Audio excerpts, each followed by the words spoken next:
ናችሁ? ውድ የዩቲዩብ ቻናል ቤተሰቦች እንዴት ናችሁ? ሰላም ናችሁ ወይ? ከኔ ጋር አልሐምዱሊላህ። እንዲሁም ክርስቲያን ወንድሞቼ ሰላም ብያለሁ። በያለንበት የዓለም ዳርቻ ሰላማችን ይብዛ። አላህ ሀገራችንን ሰላሟን፣ አንድነቷን፣ መከባበርን፣ መተሳሰብን ይመልስልን። ውድ ቤተሰቦቼ ሁላችንም በያለንበት የዓለም ዳርቻ የአላህ እዝነት በረከት አይለየን አይለያችሁ እና ሁላችንም በዱዓ በጸሎት እንበርታ። ሀገራችን ሰላም እንድትሆንልን አንድነቷን እንዲመልስልን። ውድ ቤተሰቦቼ ለቤቴ አዲስ የሆናችሁ ሰብስክራይብ በማድረግ ቤተሰብ ይሁኑ።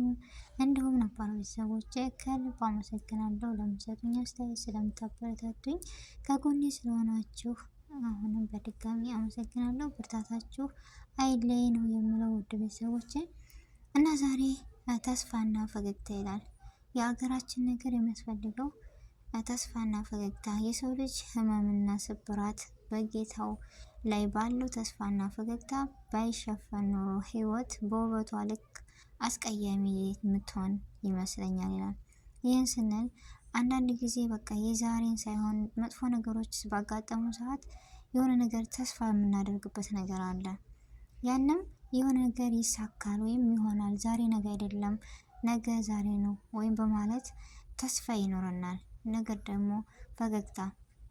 ፈገግታ ሁሉን ነገር የምናሳልፍበት፣ ሁሉን ነገር ይሆናል ያለነውን የውስጣችንን ማንነት የውስጣችንን ስሜት የምንሸሽግበት የምንደብቅበት ትልቁ ምስጢር ፈገግታ ነው እና በሰው ልጅ ህመምና ስብራት መካከል ተስፋና ፈገግታ ካሉ ህይወት ይቀጥላል። ምክንያቱም አስፈላጊ ነገሮች ናቸው ብዬ የማስባቸው በቃ እንዳሁኑ እንደ ሀገራችን የዛሬን ሳይሆን ነገ ሰላም ይሆናል እያልን በተስፋ አለን። እየከፋን ደግሞ ፈገግ ብለን እያሳለፍን ያለነው እና ለሰው ልጅ ወሳኝ ነገሮች ናቸው ተስፋና ፈገግታ። ተስፋን ቆርጠን በሆኑ ነገር ነገ ኢንሻአላህ ሌላ ቀን ነው ብለን ተስፋን ማድረግ አለብን። የሰው ልጆች ነንና ብዙ ነገር ይገጥመናል። ነገር ግን ያን ነገር በገጠመን ሰዓት ነገ ዛሬ ነው ዛሬ ነገ አይደለም በማለት ተስፋ እያደረግን በፈገግታ ማለፍ የሌለብንን ነገሮች ኢንሻአላህ ያልፋል ብለን ተስፋ ማድረግና እንዲሁም በፈገግታ የምንሸኛቸው ብዙ ነገሮች አሉና ለሰው ልጅ ወይም ለራሴ የጠቀመኝ ነገር ቢኖር ተስፋና ፈገግታ ነው።